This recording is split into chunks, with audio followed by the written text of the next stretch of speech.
자, 그러면 여러분들 그 아까 159페이지에 있던 거 연습 있는 거 그것만 좀 같이 한번 해볼게요. 다시. 자, 159페이지인데 거기는 DNA 염기 서열이라고 써줬죠. 그럼 거기나 뭐 당연한 거긴 한데 여기 나와 있는 순서는 누구의 순서예요? DNA 주형, 부형 중에서 주형 가닥의 순서만을 나타내 준 거예요. 부형 가닥을 안 나타내 준 것 뿐이에요. 자, 순서는 어떻게 되냐면은 A, G, C, T, C, G, G, 아이고 길어 이렇게. C, G, 맞지 뭐 잠깐만. 뭐 헷갈렸어. 잠깐만. G, C, G,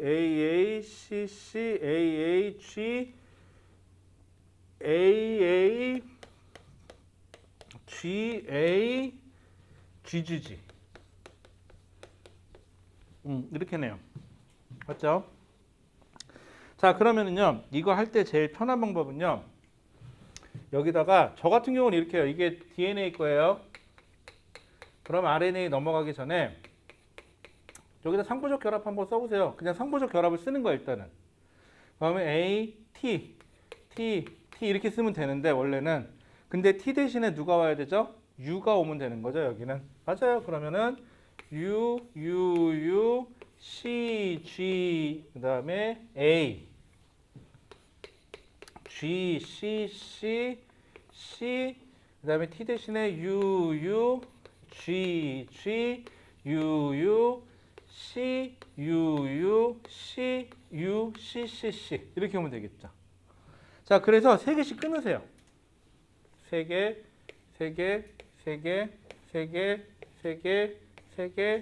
이렇게 끊으세요. 그렇게 한 다음에 찾는 거야, 이제. 예를 들어 볼게요. UUU 거기 표 보세요. 코돈표에 보시면 UUU 거기 뭐가 써 있죠? 페닐알라닌이라고 써 있죠.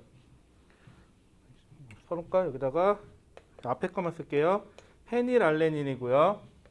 그 다음에 CGA라고 써 있어요. CGA 찾아볼게요. CGA 여기 있다. 그러면 아르지닌. 그 다음에 GCC 알라닌.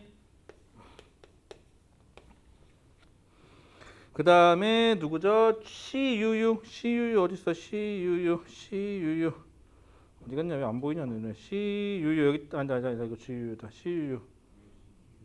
아, 류신. 그 다음에 GGU. 그 다음에 G 어디냐? GGU 여기 있다. 그러면 뭐죠? 글리신인가요? 그 다음에 UCU 어디 있어? UCU 여기 있다. 세린. 그 다음에 UCU 또 세린인가요? 그 다음에 CCC CCC 어디 있어? 아, 여기 있다. 프롤린. 이렇게 오는 거죠.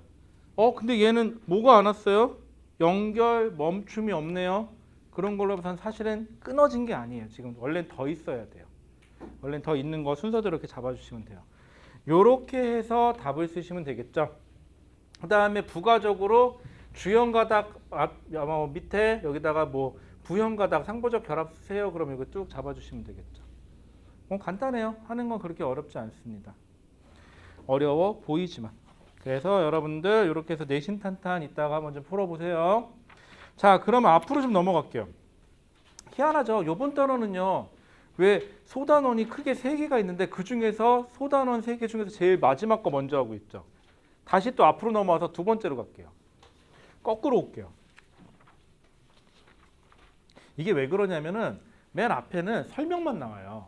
맨 앞에 설명은 뭐 설명이 나오는데 그 설명만 듣고 있으면요. 아씨 뭐라는 거야. 아씨 어쩌라고. 이게 분필이고 이게 분필 깍지인데 뭐다 쓰는지도 모르겠고 이름만 배우면 되게 재미없거든요. 그래서 먼저 뭐뭐 있다라는 거 정도, 그러니까 이렇게 된다라는 거 배우고 나서 앞으로 넘어가서 이런 애들이 있어라고 하는 게 더 유리한 것 같아서 거꾸로 가고 있어요.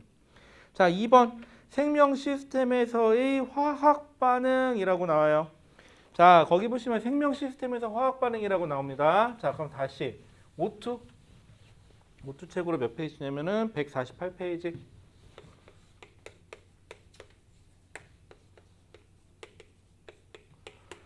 자, 그러면요, 우리가 세포가 있어요. 어떠한 세포가 있어요. 자, 이 세포가 있는데 세포 안에서도 뭐 광합성도 하고 호흡도 하고 뭐도 하고 이런 거 하겠죠. 세포 안에서도 분명히 뭐가 일어나냐면요, 화학 반응이 일어나요. 쌤, 이거 화학 반응 우리가 화학 시간에 배우는 그 화학 반응과 같은 거예요? 네, 그런 화학 반응이 일어나는 거 맞아요. 자, 그런데 우리 세포 내에서 일어나는 화학 반응은요, 약간의 특징이 있어요. 우리가 알고 있는 화학 시간에 배우는 화학 반응하고는요, 뭐 같은 화학 반응이긴 한데 약간의 특징을 가지고 있어요. 그래서 세포 안에 일어나는 이러한 화학 반응을 특별하게 물질 대사라고 불러요. 물질 대사는 별거 아니에요. 물질 대사는 세포 내에서도 화학 반응이 일어나는데 이 세포 내에서 일어나는 화학 반응을 특별하게 조금 스페셜하다 그래서 그냥 물질 대사다라고 불러주고 있을 뿐이에요. 그래서 어디 가서 물질 대사 어쩌고 저쩌고 얘기하면 그냥 세포 내에서 일어나는 화학 반응 그냥 그 정도만 해주시면 돼요. 자, 그럼 물질 대사인데요. 우리 화학 반응에서 배울 때 뭔가가 결합할 수도 있지만요. 예를 들어서 A라는 게 B라는 거와 결합해서 C라는 걸 만들 수도 있죠. 그러면 작은 게 만나서 큰 게 만들어지는 거고요. 아니면 C라는 게 A하고 B라는 걸로 분해될 수도 있어요. 자, 위의 과정을 특별하게 우리는 합성이라고 불러요. 아래 거를 우리가 분해라고 부르죠. 자, 그러면 잘 생각해 보세요. 물질 세포 내에서 일어나는 화학 반응을 특별하게 물질 대사라고 부른다고 했죠. 그러면 화학 반응이 세포 내에서 특별하게 일어나는 화학 반응을 물질 대사라고 하는데 그 물질 대사도 마찬가지로 화학 반응에는 합성 과정이 있고 화학 반응에는 분해라는 과정이 있다면 물질 대사에서도 분명히 합성되는 과정도 있고 분해되는 과정도 있을 거예요. 근데 이거를 물질 대사라고 특별하게 부르는 것과 마찬가지로 여기도 다르게 불러요. 합성되는 거를 우리 거기 나와 있는 것처럼 합성되는 걸 동화작용이라고 불러요. 그러면 분해되는 건 뭐냐? 이화작용이라고 불러요. 그래서 물질 대사에서 뭔가 합성되는 걸 동화작용이라고 부르고요. 물질 대사에서 뭔가 분해되는 거를 이화작용이라고 불러요. 그럼 여기서는요, 동화작용은 그냥 작은 무엇인가가 결합해서 큰 게 만들어지는 걸 동화작용이라고 할게요. 우리가 배운 거 한번 얘기해 보죠. 단백질 합성할 때 아미노산 또 아미노산이 결합하고 또 아미노산이 결합하죠. 이거 어디서 일어났죠? 세포 내에 있는 리보솜에서 일어나요. 리보솜에서 아미노산들이 아미노기와 카복실기가 결합을 하면서 화학 반응이 일어날 거고 그 화학 반응을 특별하게 통칭해서 물질 대사라고 얘기를 하는데 얘네들은 조그만 애들이 결합해서 큰 뭘 만든 거죠? 단백질을 만든 거죠. 이렇게 조그만 애들이 결합해서 큰 걸 만드는 거를 화학에서는 합성이라고 한다 그러면은 세포 내에서 일어나는 물질 대사라고 얘기한다면 특별하게 무슨 작용? 동화작용이라고 얘기하면 돼요. 동화작용은 뭔가 작은 게 결합해서 큰 게 되는 게 동화작용이구나. 또 우리가 배우는 것 중에 또 뭐가 있냐면요. 예를 들어 볼까요? 물하고 그 다음에 이산화탄소가 결합해서 뭐가 만들어지죠? 포도당이 만들어지죠. 물하고 이산화탄소가 결합해서 포도당이 만들어지는데 맞죠? 이거를 우리가 특별하게 뭐라 그런다? 이것도 역시 동화작용이라고 그래요. 그럼 이화작용은 뭐냐? 이화작용은 큰 게 분해돼서 작은 걸로 가는 걸 이화작용이라고 그래요. 가장 대표적인 게 뭐가 있을까요? 우리가 맛있게 고기를 먹어서, 그쵸? 밥 반찬으로 고기 정도 올라와 줘야 되겠죠? 고기가 안 올라오면 정말 맛이 없을 거예요. 그쵸? 밥 반찬으로 고기가 올라와서 고기를 열심히 먹어갖고 소화시켰어요. 그래서 단백질을 뭘로 분해시켰죠? 아미노산으로 분해시켰죠. 그럼 이 역과정은 거꾸로 얘기하면은 이화작용이에요. 분해되는 과정이에요. 또 포도당이 연소 과정을 거치면서 물과 이산화탄소로 바뀌죠. 그렇죠? 물과 이산화탄소로 바뀔 때 이때도 역시 분해됐으니까 이화작용이라고 하는구나라고 하시면 돼요. 자, 한번 볼게요. 거기 나와 있는 내용. 자, 물질대사. 자, 생명 활동을 유지하기 위해서 생명체 내에서 일어나는 모든 화학 반응을 물질대사라고 한다. 자, 그 다음에 생명체는 물질대사를 통해 에너지를 얻고 몸의 구성 물질을 합성한다. 뭐 당연한 거긴 하겠죠. 자, 그 다음에 물질 대사에는 반드시 에너지 출입이 일어나며, 자, 에너지 출입이 일어난대요. 쌤, 방금 물질 대사에는 동화작용이라는 게 있고 이화작용이라는 게 있다고 배웠는데요. 네, 맞아요.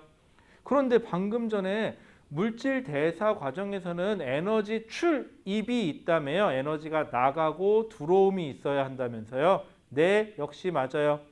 그럼 에너지는 언제 나가고 언제 들어와요? 라고 하면 얘네 둘하고 관련지어서 한번 얘기를 하면 되겠죠.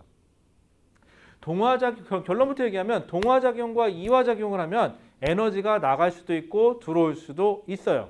그 과정에 대해서 좀 이따 얘기할게요. 자, 그 다음에 생체 촉매가 관여한다라고 되어 있어요. 여러분들 생체는 집어치우고요. 촉매라는 거에 한번 포커스를 맞춰볼게요. 촉매. 자기 태어나서 중학교, 고등학교를 통틀어서 촉매작용이라는 거에 대해서 전혀 들어본 적이 없다. 그럴 수 있죠. 뭐 살다 보면 그럴 수 있어요. 자, 촉매는 뭐냐면요. 자기는 반응을 하지 않으면서 남을 반응시켜주는 걸 촉매작용이라 그래요. 그럼 촉매가 있으면 뭐가 좋냐? 원래 반응을 안 하는 건데 촉매가 있기 때문에 반응을 잘 할 수 있게끔 만들어줍니다. 그게 촉매가 하는 역할이에요. 촉매제 역할을 한다. 어디서 그런 얘기 많이 들어봤죠. 이 학생은 우리 반을 활기차게 해주는 촉매제 역할을 해. 뭐 이런 거 할 때 하는 그 촉매가 맞아요. 그런데 여기서는 왜 생체 촉매라고 쓰느냐? 생체 촉매에다가 밑줄 긋고 다시 한번 써볼게요. 단백질이라고요. 그러면 생체 촉매도 역시 뭐예요? 단백질이에요, 결국은. 그럼 생체 촉매도 단백질이에요. 자, 그 다음에 이따 좀 얘기하고요. 그 다음에 2번. 그러면 결국은 우리가 물질 대사할 때 에너지 출입을 얘기해서 동화작용, 이화작용 할 때 언제 에너지가 나가고 언제 에너지가 들어오는지 그거 얘기해야 되고요. 또 생체 촉매가 왜 필요하고 생체 촉매가 무슨 역할을 해주는지에 대해서 배울 거예요. 이 두 가지를 할 거예요. 자, 그 다음에 물질 대사는 물질을 합성하는 동화작용과 물질을 분해하는 이화작용으로 구분한다. 이건 방금 얘기했었죠. 자, 그럼 동화작용 거기 밑에 표에 보시면 이렇게 써 있어요. 작은 분자로 큰 분자를 합성한다. 이게 뭐다? 동화작용이다. 합성하는 건 동화작용이에요. 그럼 그 옆에 반대로 써볼게요. 반대로 뭐라고 되어 있냐면 반대로 이화작용 큰 분자를 작은 분자로 분해한다 라고 되어 있어요. 그게 이화작용이에요. 자, 동화작용에서는요. 작은 걸 큰 걸로 만드는 거예요. 그때 뭐라고 되어 있죠? 에너지를 흡수하며 반응이 일어남이라고 되어 있죠. 아, 에너지를 흡수하는 과정이 동화작용이구나. 그럼 이렇게 생각해 볼까요? 작은 애와 작은 애를 덕지 붙이면서 그 중간 어딘가에 에너지를 끼겨 넣고 있는 과정이라고 생각할게요. 그래서 에너지를 흡수하며 반응이 일어난다. 이게 동화작용이에요. 헷갈리면 이거 생각하세요. 광합성을 하면서 포도당이 만들어지면서 포도당이 에너지를 가지고 있는 거예요. 지금 요 과정이에요. 그래서 동화작용은 에너지를 흡수한다. 자, 이화작용 에너지를 방출하며 반응이 일어난다. 자, 큰 걸 분해하면서 즉 포도당을 분해하면서 에너지를 방출시킨다. 가장 대표적인 이화작용이에요. 자, 그래서 거기 보시면 동화작용에는 광합성, 그 다음에 단백질 합성 얘기 나오고요. 그럼 결국은 단백질을 합성할 때도 에너지가 들어가야 되겠네요. 자, 그 다음에 이화작용, 세포 호흡 뭐죠? 호흡하면서 포도당을 물과 이산화탄소로 만드는 거죠. 그 과정에서도 에너지를 방출. 그 다음에 소화작용, 에너지를 방출하면서 내가 그 에너지를 이용할 거예요. 지금부터는. 그래서 동화작용과 이화작용이 있다. 자, 그런데 선생님 그러면은요. 아니 왜 굳이 세포 내에서 일어나는 화학 반응은 왜 특별하게 물질 대사라고 불러요? 라고 한다 그러면 사실은 벤 다이어그램으로 나타내 보면요. 화학 반응이 큰 반응이라면요. 물질 대사는 좀 작은 영역이에요. 즉 화학 반응 중에서도 어떠한 특정한 조건을 가지고 있는 것을 물질 대사라고 얘기를 해요. 그럼 물질 대사. 아니 근데 왜 세포에서 일어나는 걸 특별하게 물질 대사라고 부르느냐? 가장 대표적인 예가 거기 보시면 포도당이에요. 포도당은요. 우리가 보통 산소랑 결합을 시키잖아요. 거기 보시면은 산소랑 결합을 시키면은 포도당을 C6H12O6인 포도당을 산소랑 결합시키면 계속 안 맞출게요. 이산화탄소하고 물이 만들어져요. 그러면서 에너지를 방출하게 되거든요. 자, 이때 이게 일반적인 화학 반응식이잖아요. 그러면 반응할 수 있는 최대의 속력으로 에너지를 한 번에 빡 하고 방출해요. 이게 끝이에요, 화학 반응은. 자, 그런데 우리가 살고 있는 이 생명체는요, 세포는요, 온도가 높은 것도 아니고요. 그 다음에 압력이 높은 상태도 아니에요. 저온, 저압 상태예요. 그러니 이러한 세포 내에서 일어나는 화학 반응은요, 엄밀하게 말하면 화학 반응이 안 일어나요. 화학 반응이 일어날 수 있는 조건이 아니에요, 사실은. 근데 생체는 봐봐요. 우리가 보통 일어나는 화학 반응은 온도를 높여줄수록, 압력을 높게 해줄수록 화학 반응이 잘 일어나는데 생명체는 온도를 높이면 죽어요. 압력이 높아도 죽어요. 그렇죠? 그럼 이러한 세포 내에서는 화학 반응이 안 일어나는 게 맞아요. 일어나도 너무 천천히 일어나야 돼요. 그러면 우리가 그걸 이용할 수 있는 여건이 안 되죠. 그래서 세포에서는요, 특별한 방법을 써요. 바로 뭐냐? 촉매라는 걸 이용해서 화학 반응을 한 단계씩, 한 단계씩, 한 단계씩 천천히 일어나게 만들어요. 화학 반응은 반응이 한 번에 꽉 일어난다 그러면은 물질 대사는 한 단계씩, 한 단계씩, 한 단계씩 아주 천천히 일어나요. 그래서 거기 나온 것처럼 생체 내에서는 생체 내에서는 아주 천천히 에너지를 방출하기 때문에 인체의 온도가 우리가 살아가는 36.5도, 37도 정도를 유지하면서 에너지를 방출하게 되어 있어요. 그런데 그러면 3차 따져볼게요. 세포 내에서 일어나는 물질 대사는 첫 번째, 원래 잘 안 일어난다. 그런데 촉매라는 걸 이용해서 한 스텝 한 스텝 아주 천천히 일어난다. 그래서 에너지를 아주 찔끔찔끔 방출한다. 자, 그런데 실제 화학 반응은 어떻죠? 고온 고압이기 때문에 한 번에 그냥 팍 방출한다. 그래서 있는 에너지를 있는 힘껏 한 번에 빵 방출한다. 만약에 세포 내에서 이런 반응이 일어난다. 그럼 사람은 어떻게 될까요? 한 번 호흡하면서 불타 죽겠죠. 그런데 실제로는 이런 일이 있어요? 없어요? 없어요. 아주 찔끔찔끔 쓸 수 있으니까. 이건 마치 여러분들 평생 먹을 음식을 1초 만에 입에다 확 넣어주는 거. 그게 일반적인 화학 반응이라면 물질 대사는 평생 먹을 수 있게끔 조금씩 조금씩 나눠서 주는 거예요. 한 스텝 한 스텝. 이게 물질 대사예요. 그런데 아까도 얘기했듯이 세포 내에서는 저온 저압이기 때문에 화학 반응이 원래 안 일어나는 게 정상이에요. 그래서 이러한 화학 반응을 아주 천천히 일어나게끔 스텝 끊어서 일어날 수 있게끔 돼 너무 천천히 일어나니까 조금 그거보다 빠르게 일어날 수 있게끔 만들어주는 게 바로 생체 촉매예요. 거기 보시면 생체 촉매는 이렇게 써 있어요.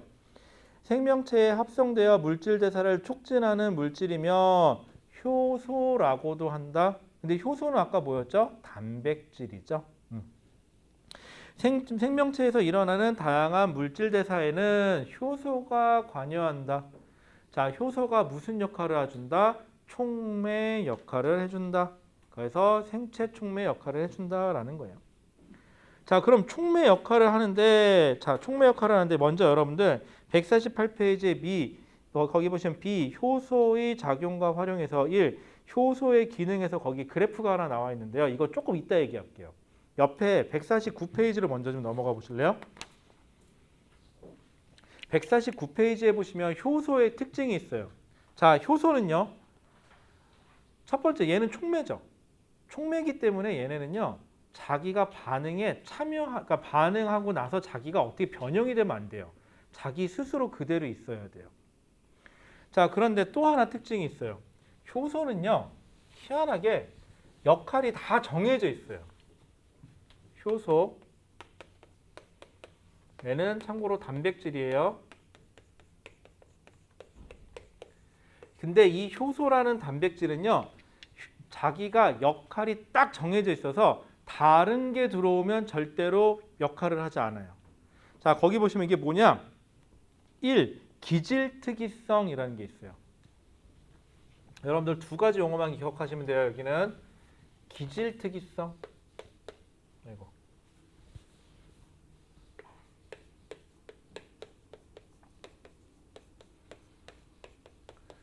자, 기질특이성. 거기 보면 뭐라고 써있냐? 읽어만 볼게요. 한 종류의 효소는 한 종류의 반응물 해갖고 반응물 해갖고 기질이라고 써있죠. 여러분들 기질이라는 건요, 반응물을 화학에서는 반응물이라고 부른다면요, 여기서는 그냥 기질이라는 표현을 써요. 그래서 특정한 반응물에만 반응을 합니다라는 뜻이에요. 효소는. 그래서 특정한 기질, 즉 특정한 반응물에만 반응을 한다. 자, 그래서 얘는요, 어떻게 되냐면, 예를 들어서 반응물이 이렇게 생긴 반응물이 있대요. 이렇게 생긴 반응물이 있으면요, 효소 자체가 생기기는요, 이렇게 생겼어요. 효소가. 이게 모형인데 기질. 자, 어떠한 기질이 이렇게 생긴 효소가 이렇게 생긴 효소가 있어요. 이 효소는 자기하고 모양이 똑 맞아 떨어지는 애가 따로 정해져 있어요. 그래서 이 모양이 똑 맞아 떨어지는 애가 딱 결합을 하면 맞아 떨어지죠. 그리고 나서 그림상에 어떻게 되어 있냐면, 얘를, 자, 여기 잘 봐야 돼요. 얘를요, 그래서 어떻게 됐죠? 그림을 여기다 그릴게요. 이렇게 반으로 나눠줬어요, 얘를. 저 기질을 이 효소가 반으로 나눠버렸죠. 잠깐만요. 우리가 배운 대로 해볼게요. 기질이라는 반응물을 쪼개서 작은 거 두 개로 만들어 버렸죠. 그럼 이거 앞에서 배운 대로 물질 대사 중에서 이화작용에 속하는 거고요. 그리고 이 효소는 그러면은 이화작용을 도와주는 효소네요. 이렇게 되면은 괜찮죠, 여기까지. 그리고 자기 효소 모양하고 똑 맞아떨어지는 기질만 왔을 때만 반응을 하고, 요 효소랑 반응할 수 있는 모양이 아닌 조금이라도 다른 게, 틈이 조금이라도 다른 게 오면은 걔하고는 절대로 반응하지 않아요. 이거를 기질특이성이라 그래요. 그리고 또 하나, 반응하고 났어요. 얘가 쪼개지는 거죠. 기질이. 효소는요, 이 모습 그대로 남아요. 그래서 반응 후에 효소는 어디 가요? 안 가요? 안 가요.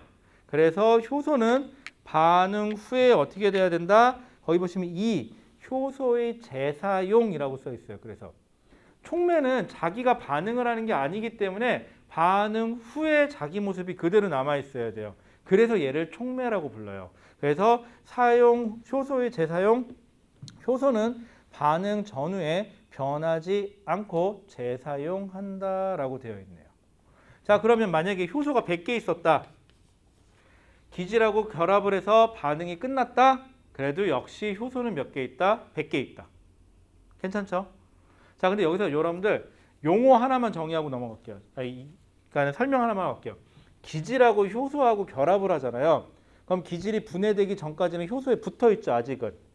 요때는 일시적으로 이건 효소하고 기질하고 붙어 있으면 이거 효소라고 안 부르고 효소하고 기질의 화합물이라고 부르기 때문에 효소의 개수가 일시적으로 줄어드는 것처럼 보일 수는 있어요.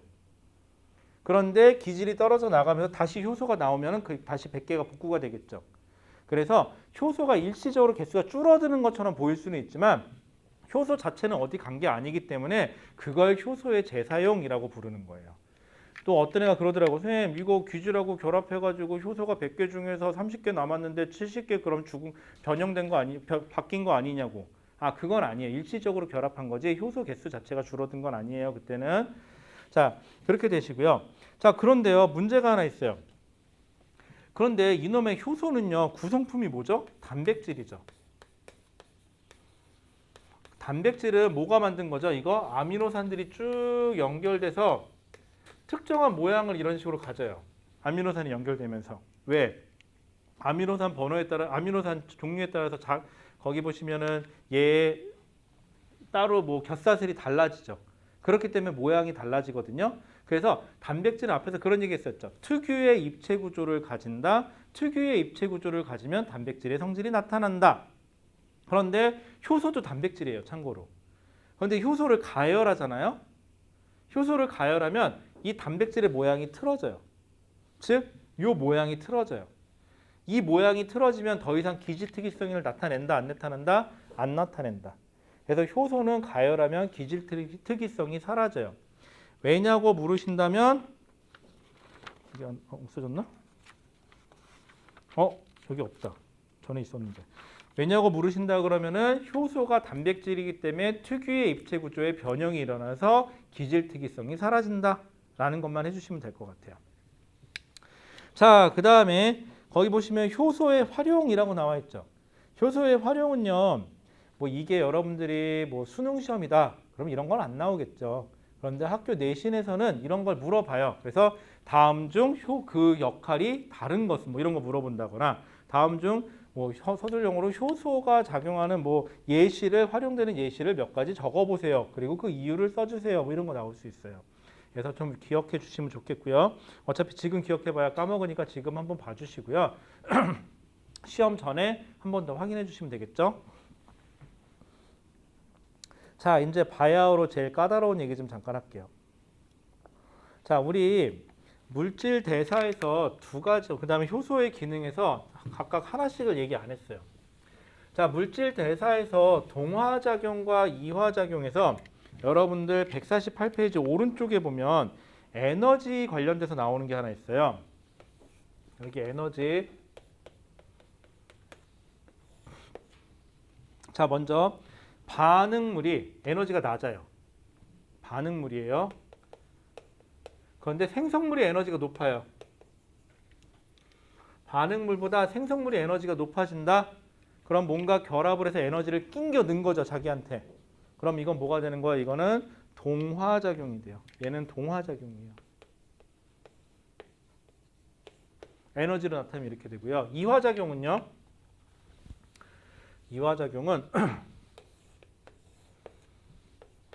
반응물이 에너지가 높아요. 그 다음에 생성물이 에너지가 낮아요. 그래서 반응물에서 생성물로 에너지가 낮아지는데 이때 이거를 이화작용이라고 그래요. 요렇게. 자, 그런데 여기서 문제점이 하나 발생해요. 여기까지만 그려놓으면 참 좋겠는데 선생님 한번 얘기해 볼게요. 만약에 이 상황이면요. 반응물보다 생성물의 에너지가 작죠. 그러면 이 세상에는요. 이 반응식대로라면요. 세상에 반응물이 없어요. 무조건 다 생성물로 바뀌어야 돼요. 즉, 아니 여기보다 더 좋은 데가 저기 있는데 내가 왜 여기 있어요? 절로 다 갔지. 그럼 세상에 여기서 있는 사람은 아예 없는 거죠. 그렇잖아. 또 한번 생각해 보세요.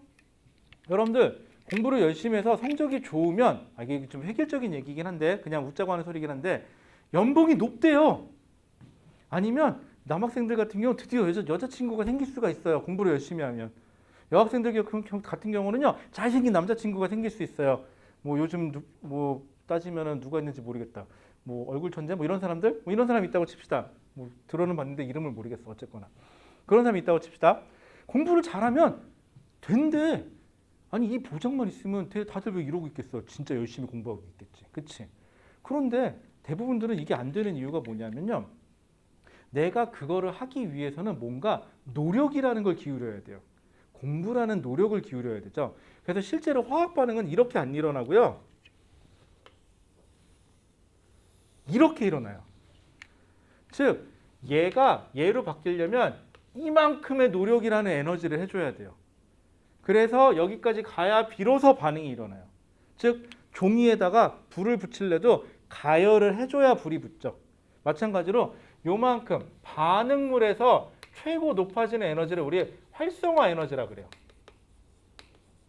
그러면 동화작용엔 이게 없냐고요? 아니 얘도 있어요. 동화작용도. 동화작용은 어떻게 되냐? 이렇게 돼요.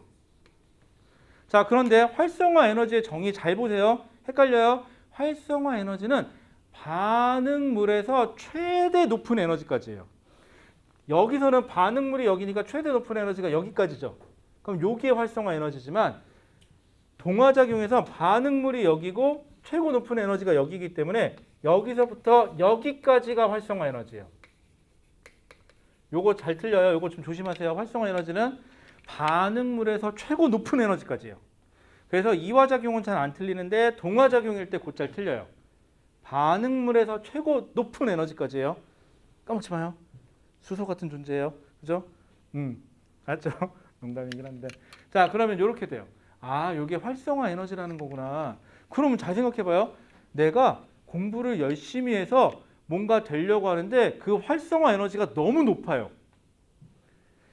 예를 들어 볼까요? 내가 이루는 꿈이 있어요. 근데 그 꿈을 이루려면 하루에 24시간 중에 15시간씩 공부를 해야 돼요.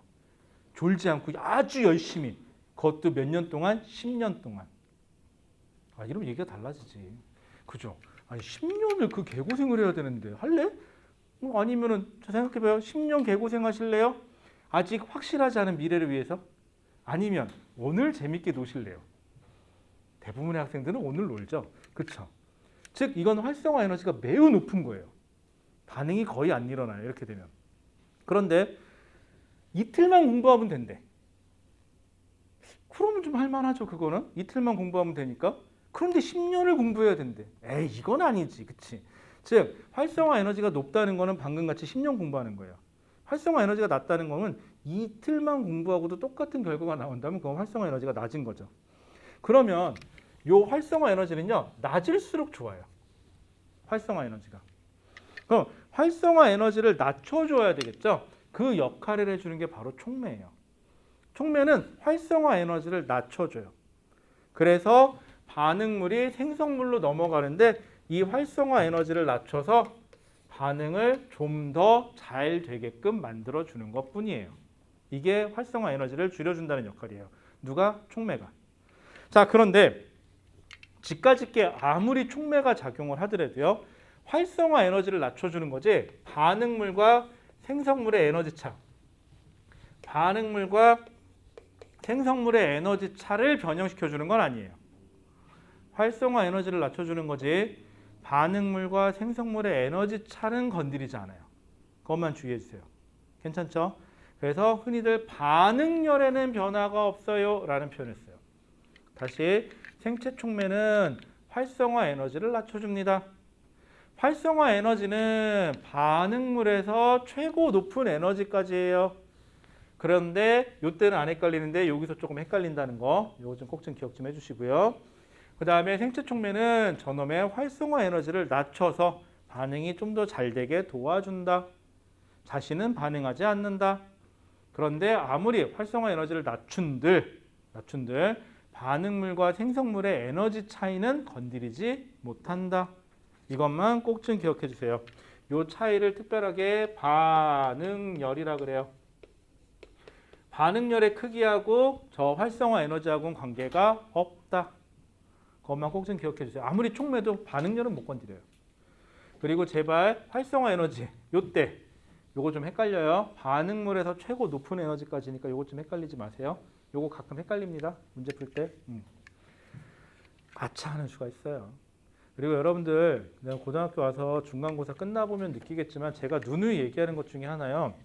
어려운 거 맞춰서 어려운 거 틀려서 등급이 갈리진 않아요. 항상 보면 알겠지만 아 맞다 이 짓만 안 하면 돼요. 아 맞다 아 진짜 이거는요 순간이야. 너 그거 그 정도 반응이 나올 법한 순간적으로 반응이 나올 법한 그 정도 반응이 등급을 갈라요. 심한 경우는요 선생님 저는요 어려운 거 맞추느라고 시간 다 할애했어요. 쉬운 거는 진짜 빨리 풀었거든요. 그래서 어려운 건 다 맞췄어요. 그런데 앞장에서 다 틀렸어요. 첫 번째 페이지가 고비죠. 왜? 이놈의 성격이 급해가지고요. 첫 번째 페이지를 뭔 시간이 그렇게 부족해 보이는지 아주 있는 속도로 다 해서 풀어요. 그리고 첫 번째 페이지는 또 신기한 거 있어. 쉬운 거는 확인도 안 해. 어려운 거는 두 번, 세 번 확인도 해. 아, 맞나? 막 이러면서. 그치? 그리고 어려운 거는 왜 이렇게 하고 싶어? 그쵸? 아, 얘한테 매달려. 정작 쉬운 거. 그걸 안 해. 한번 잘 생각해봐. 어려운 거 한 문제만 버리면 5분을 세이브만 할 수 있다면 쉬운 거 3개에서 2개만 더 건져도 그게 훨씬 줄이에요. 그리고 보면 알겠지만 배점. 진짜 쉬운 문제하고 최고 어려운 문제하고 배점을 보면요. 아마 심한 경우는 점 몇 차이 날걸요, 아마? 심한 학교는. 그리고 조금 그나마 차이 나는 학교는 절반까지는 차이 안 나요. 그래봤자 한 1, 2점 차이. 심한 학교는 점 몇 차이 나요. 예를 들어서 진짜 쉬운 문제 5점, 진짜 어려운 문제 5.8점. 0.8점이면 그냥 쉬운 거 5점짜리 하나 맞추는 게 훨씬 유리해요. 그 다음에 서술형이 없는 학교들이 있는데 이게 조금 불리한 게 나중에 서술형이 있는 문제를 풀게 되잖아요. 그럼 되게 적응이 안 돼요, 이게. 아싸리 그냥 서술형 있는 게 나올 수도 있어요. 근데 서술형은 또 뭐가 문제죠? 객관식을 풀다 보면 시간이 모자라요. 서술형을 풀려고 봤는데 내래요. OMR 카드를. 아씨, 큰일 났다. 그죠? 서술형은 찍을 수가 없어요. 근데 서술형을 풀어놓고 객관식을 2개 못 풀었어요? 내래요? 그럼 눈치껏 찍으면 되죠. 그래서 이렇게 하면 안 되겠지만 이렇게 쓱 쳐다보고 낼 때 조금 어수선한 분위기를 타서 이렇게 하는 것도 방법은 있어요. 하지만 서술형은 그게 안 돼요. 그쵸? 예전에 저 중학교 때 그런 거 있었어요. 한국사 시험이었는데 답이 4글자였거든요. 뭐 이렇게 쓰면 되는 건데 막 하다가 옆에 있는 애가 베꼈어. 그 옆에 있는 애가 또 베꼈어. 그 옆에 있는 애가 또 베끼겠죠. 세상에 글씨가 계속 와전되는 거죠. 계속 바뀌는 거 이렇게. 조금씩 바뀌어갖고 선생님이 그러더라고. 딱 들어오셔서 누구 일어나 그러시더라고요. 딱 일어났어. 얘기해. 뭘요? 얘기해. 뭘요? 베꼈지? 아닌데요. 뭘 아냐 임마. 아 근데 너는 어라고 쓰고 너는 애라고 썼네 여기다가. 그렇죠. 이런 식이에요. 그럴 수도 있어요. 그렇죠? 그래서 시험에서는요. 쉬운 거 관리 잘 하셔야 됩니다. 그리고 어차피 근데 등급은요. 또 모르겠는 게 중간고사 끝나면은 기말고사까지 봐야 등급이 나와요. 그리고 수행평가 점수가 또 무시를 못해요. 그래서 수행평가 잘 보시고요. 그랬더니 선생님 저는요 이미 글러먹었어요. 저는 5나 4 뜰 것 같아요. 괜찮아요. 심한 학교는 한번 점수 한번 잘 확인해 보세요. 1등급부터 한 5등급까지 몇 점 내외 분포로 쫙 포진되어 있는 경우도 있어요. 이런 학교들은요.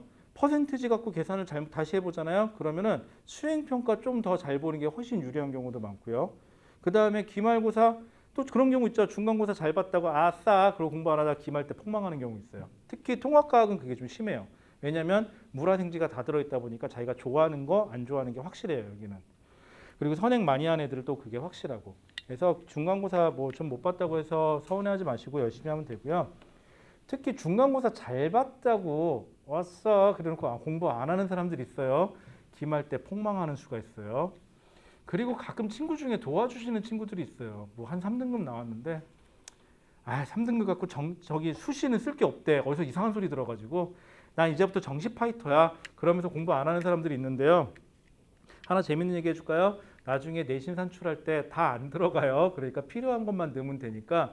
근데 필요한 걸 넣어야 되는데 예를 들어서 있었고 이 4개를 넣고 나머지 한 과목을 더 넣어야 되는데 포기했어. 나머지 과목을. 그래서 다 7이야. 이러면 7짜리 올려야 되거든요. 그러면은 이제 끌어내리는 거죠. 멱살 잡고. 그럴 때는 한 4짜리라도 있으면 어유 고마워. 그러고 끼겨 넣으셔야 돼요. 그렇죠? 그래서 등급은 뭐가 됐든지 간에 조금이라도 더 잘 받는 게 좋긴 좋고요.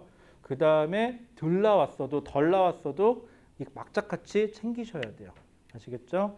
수행평가 꼭 남학생들 특히 에라 모르겠다 수행평가 안 할란다 꼭 하세요. 아시겠죠? 그렇게 하시면 될 것 같고요. 그 다음에 그래서 생명 시스템에서 화학 반응까지 얘기를 했어요. 그래서 숙제로는요. 여러분들 148페이지부터 시작해가지고요. 148페이지부터 시작해갖고 지금 거기 우리 뒤에 거 한 대까지가 163페이지까지예요. 그래서 148에서 그 다음에 163까지 거기 나와 있는 문제 좀 풀어주시고요. 그 다음에 여기 제가 프린트를 하나 드릴 건데 여기는요. 요 앞에 1 생명 시스템의 기본 단위까지 같이 들어있거든요. 그거 건너뛰시고 이게 총 3개로 나눠져 있으니까 그거 건너뛰시고 뒤에 거 2개 푸시면 되겠죠. 그거까지만 해주시면 될 것 같아요. 일단 요거 나눠드릴게요. 얘는 답지 같이 있어요.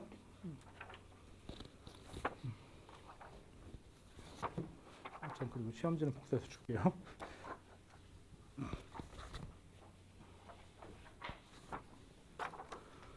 이렇게 하면 될 것 같고, 그 다음에 혹시 이게 통합과학이 학교마다 갑자기 변동사항이 생길 수가 있거든요. 뭐 어떤 학교는 갑자기 시험 범위가 확 바뀐다거나 이럴 수가 있어요, 가끔. 그래서 혹시 이런 변동사항이 생기면 저한테 꼭 얘기를 해주십시오.